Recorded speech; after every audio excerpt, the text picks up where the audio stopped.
Assalamualaikum warahmatullahi wabarakatuh. Jumpa kembali bersama channel operator SDN Subang 1. Pada video kali ini saya akan sedikit memberikan tutorial cara membuat KP4PNS ya.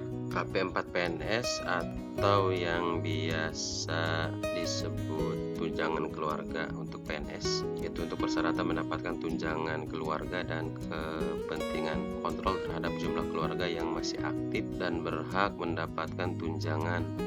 PNS wajib mengisi surat keterangan untuk mendapatkan pembayaran tunjangan keluarga dan setiap tahun harus mengisi KP4 oleh pegawai negeri sipil dari setiap tahun dari per Januari sampai Desember. Ya, kita langsung saja ke formnya. Untuk formnya nanti rekan-rekan bisa download di deskripsi.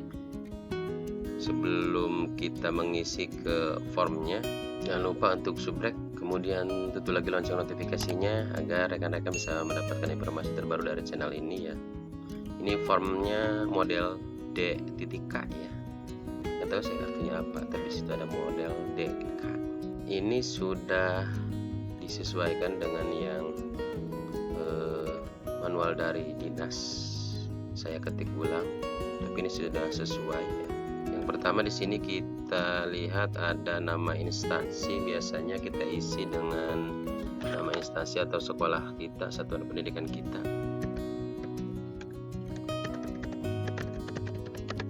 Seperti itu ya untuk nama instansi. Kemudian sini alamat lengkapnya, alamat instansi kita.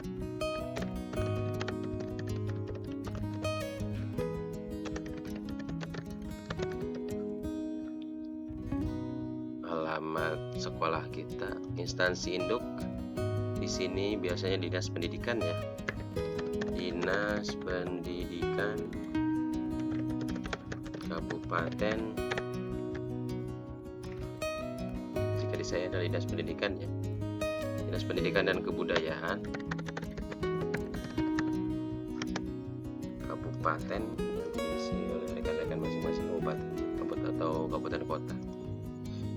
Di sini untuk bendaharawan pembuat dagda gaji, bendaharawan di Kormin ya untuk sekolah dasar ya. Namanya siapa nanti di sini bendaharawannya, kemudian di sini Korminnya. Kormin Disdikbud kecamatan apa di sini?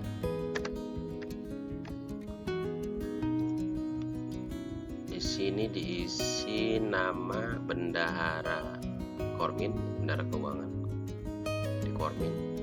Terus kita lanjut ke data pegawai. Di sini nama lengkapnya kita isi. Kemudian NIP-nya diisi lagi. Ini saya hanya contoh ya. Terus pangkat golongannya. Pangkat golongannya di sini saya contohkan pangkat golongannya ya, pembina.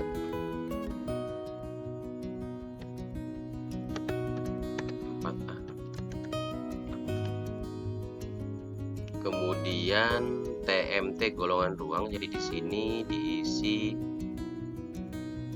TMT golongannya, dimulai pembina 4A ini TMT-nya tanggal berapa. Jadi untuk TMT ini mengacunya kepada pangkat yang di atas.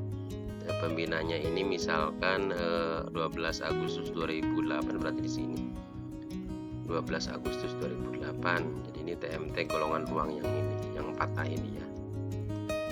TMT golongan ruang di sini misalkan.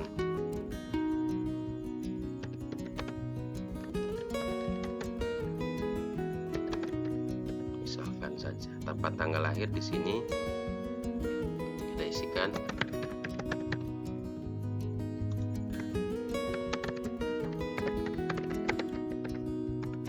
Ini hanya contoh.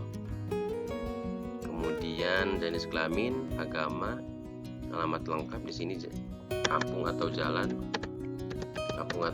kemudian RT, kemudian desa,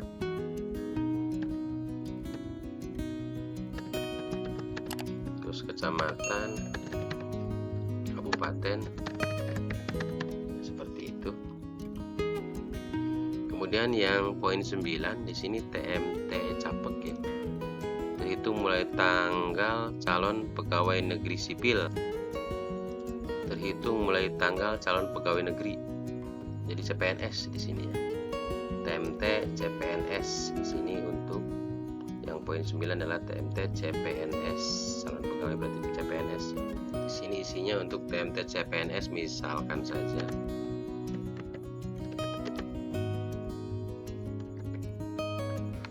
Ini misalkan. Untuk poin yang 10 jenis kepegawaian, di sini kita pilih. Sini ada pejabat negara, PNSP, DP1. Jadi disesuaikan dengan nama pegawai PNS yang kita PNS kita ya. Kalau di saya adalah PNS D2 ya. Jadi untuk keterangan ini ada di bawah, ini catatan perbantukan dan yang lain sebagainya. Status kepegawaian di sini nanti ada di bawah, tinggal dilihat lagi.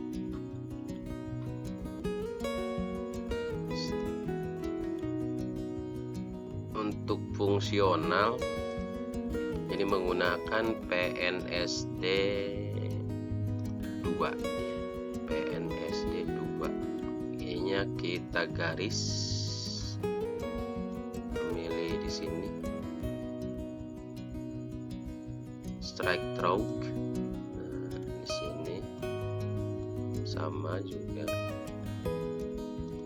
Kemudian status kepegawaiannya adalah pegawai tetap ya. Jadi ini di sini ya gimana status pegawai tersebut saja. Jadi nanti tinggal dipilih sama rekan-rekan, sama Bapak Ibu guru. Karena ini memang diisi sama Bapak Ibu gurunya ya. Nah, ketika Bapak Ibu guru masih CPNS berarti pilihnya yang capek. Ketika Bapak Ibu sudah menjadi pegawai negeri sipil berarti pegawai tetap dan pegawai-pegawai yang lainnya. Ini beda ya. Ini untuk pegawai negeri sipil yang di sekolah dasar. Untuk poin 12 gaji menurut PPSK itu untuk tahun 2019 kemarin masih mengacu pada PP nomor 15 tahun 2019 ya, tentang perubahan ke-18 atas peraturan pemerintah nomor 7 tahun 1977 tentang peraturan gaji pegawai negeri sipil. Jadi ini mengacu pada PP nomor 15 tahun 2019. Jadi kita isi sini PP nomor 15 tahun 2019.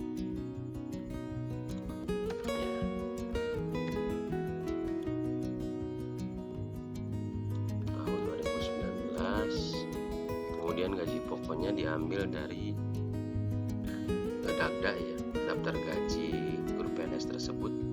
Gaji pokok di sini gaji pokok. Misal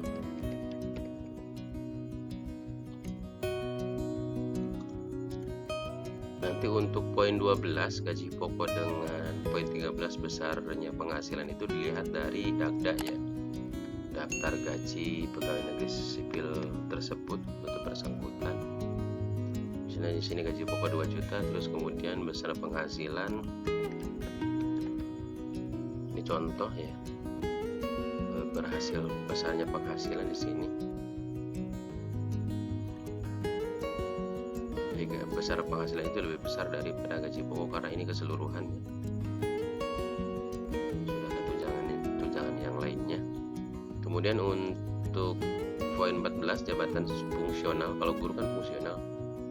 Berarti ini jabatan fungsional di sini untuk pembina 4A, berarti di sini guru madya. Di sini guru kelas misal.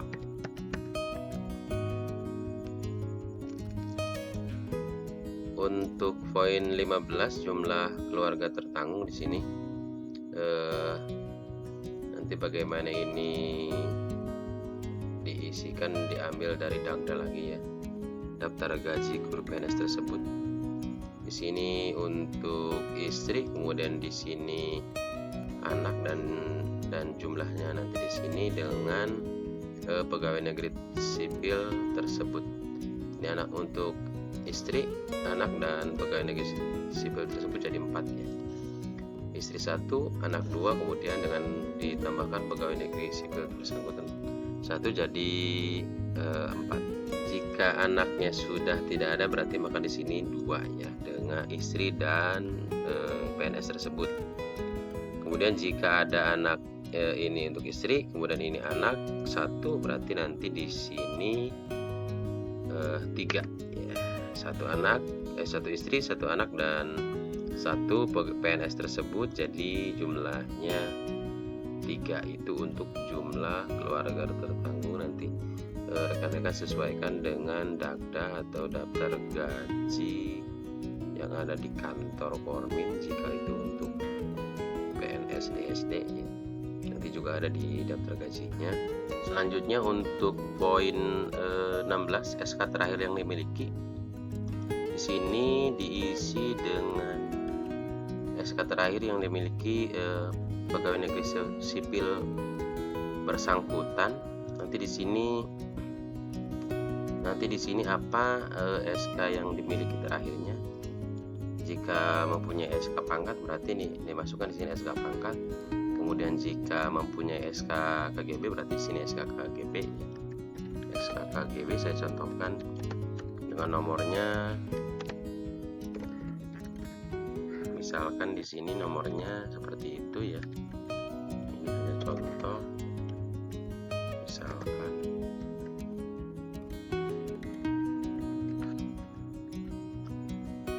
ini SK yang terakhir yang dimiliki PNS bersangkutan.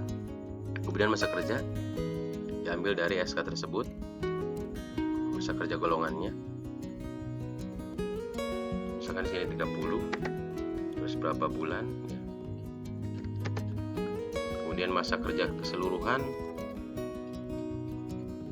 PNS tersebut, misalkan saya contohkan ini, nah seperti ini ya. Di sini ada tanda tangan kepala sekolah beserta NIP, kemudian ada guru bersangkutan beserta NIP. Ya, nanti untuk catatan di sini tinggal dibaca-baca lagi. Setelah itu ke sini nama istrinya diisi. Kemudian tepat tanggal lahirnya diisi lagi, ini tempat lahir kemudian tanggal lahir. Kemudian jika istri guru bersangkutan pegawai negeri sipil berarti di sini kita masukkan NIP-nya. Jika istri pegawai negeri tersebut ibu rumah tangga berarti kita hanya memasukkan NIK ya. Kemudian di sini pekerjaannya. Jika PNS berarti ini PNS. Jika ibu rumah tangga berarti ini PRT atau petani dan yang lainnya. Kemudian di sini tanggal perkawinan diisi tanggal perkawinannya.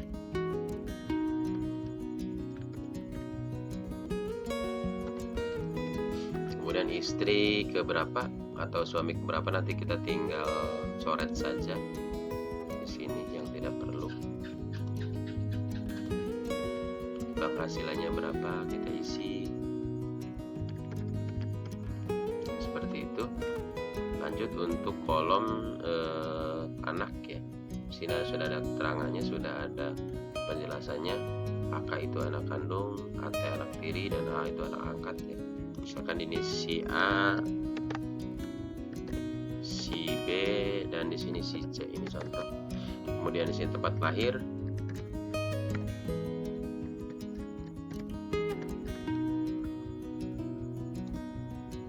Kemudian di sini tanggal lahirnya. Kemudian di sini status anaknya. Di sini kalau anak kandung berarti di sini AK ya. Kemudian angka.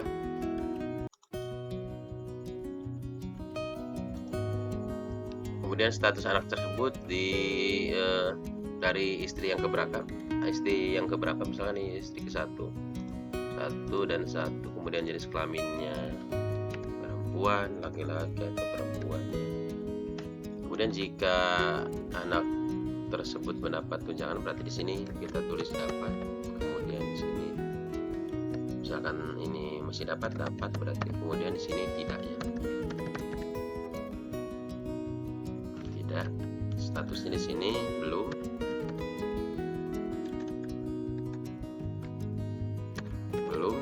Belum dan belum. Misalkan di sini belum. Tinggal di sini isi belum atau ini sudah ya. Misalkan di sini sudah. Terus di sini masih, di sini tidak ya. Ini AK dan AK. Nah, seperti itu. Jadi yang tidak dapat tunjangan berarti yang ini. Ya. Nanti keterangannya yang tidak dapat tunjangan berarti ini satu anak. Berarti yang masih mendapatkan tunjangan berarti ini 2 anak. Jadi itu sedikit tutorial cara membuat KP4 tunjangan untuk mendapatkan pembayaran tunjangan keluarga PNS setiap tahun yang dibikin pada akhir tahun atau bulan Desember pada form model DK. Bukan maksud saya menggurui rekan-rekan yang lain atau bapak ibu guru yang lain, tapi kita hanya sharing supaya informasi ini bermanfaat. Jadi nanti tinggal disesuaikan saja dengan peraturan daerahnya masing-masing ya. Kenapa saya mengupload video ini, karena memang ketika pegawai negeri sipil membuat KP4 biasanya tetap operator ya, rekan-rekan operator yang membuatnya, yang mengetiknya, yang menginputnya. Jadi PNS tinggal menyebutkan saja atau tinggal membenarkan datanya saja. Jangan lupa untuk subscribe, kemudian tutup lagi lonceng notifikasinya agar rekan-rekan selalu mendapatkan informasi terbaru dari channel ini. Mudah-mudahan bermanfaat. Terima kasih. Ampura jika ada salah kata. Assalamualaikum warahmatullahi wabarakatuh.